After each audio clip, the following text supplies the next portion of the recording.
Good day everyone, welcome to the Daily Dutch Show. I'm Jawes Fur, your host for today. Today we are going to dot and mark our topic for today's show, which is the state of the Philippines during the American occupation and the Second World War. So, do you know guys what happened during American occupation and Second World War? This is what we're going to talk about today.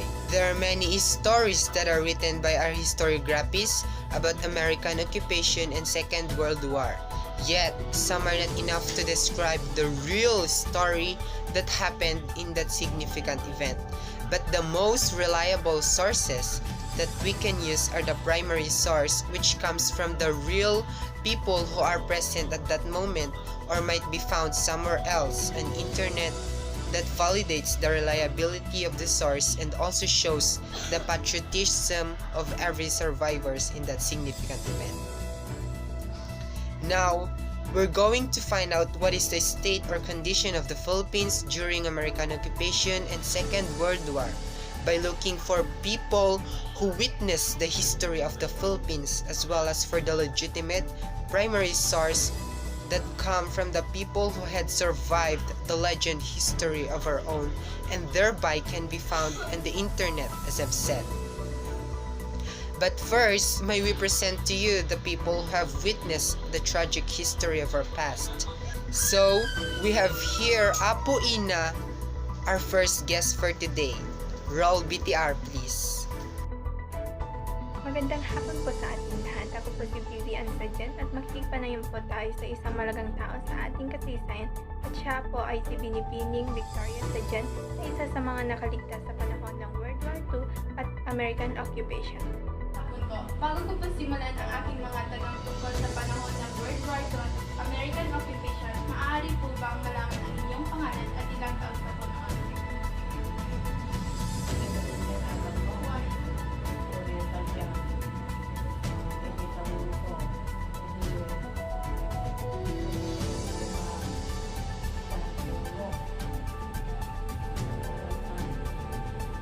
Hindi po ba ilang baligyan ng paspasamang Pilipinas?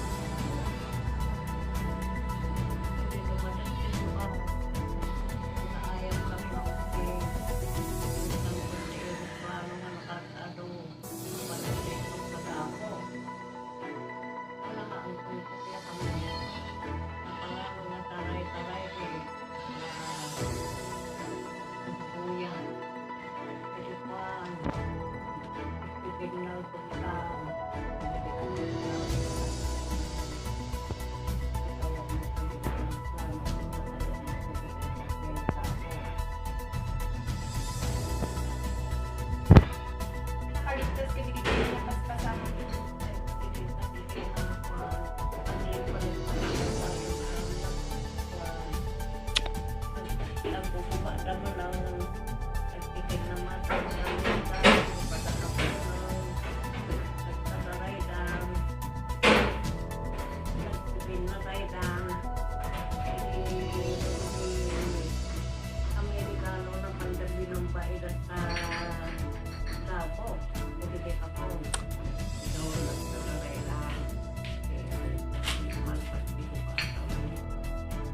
parang si pinagbiag yung itiin na anak mo ako ng ina.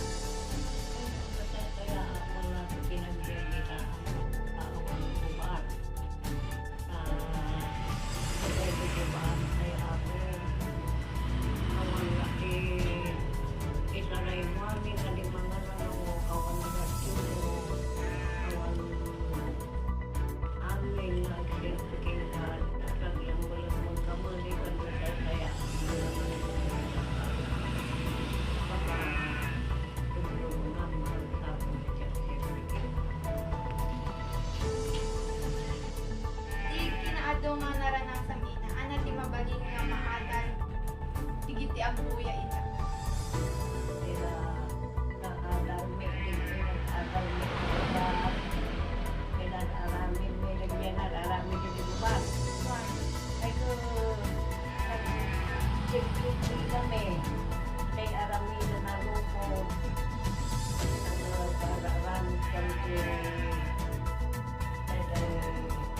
Ato, pag ilawan na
maraming salamat sa binigay niyong oras at kooperasyon. Jao. Thank you for sharing us with your thoughts and perspective about that haunted past of your life, ma'am. Truly, you are a brave person that life had early showed the bad side of it. Again, we have here another guest from Batak City, Remedios Villamanca.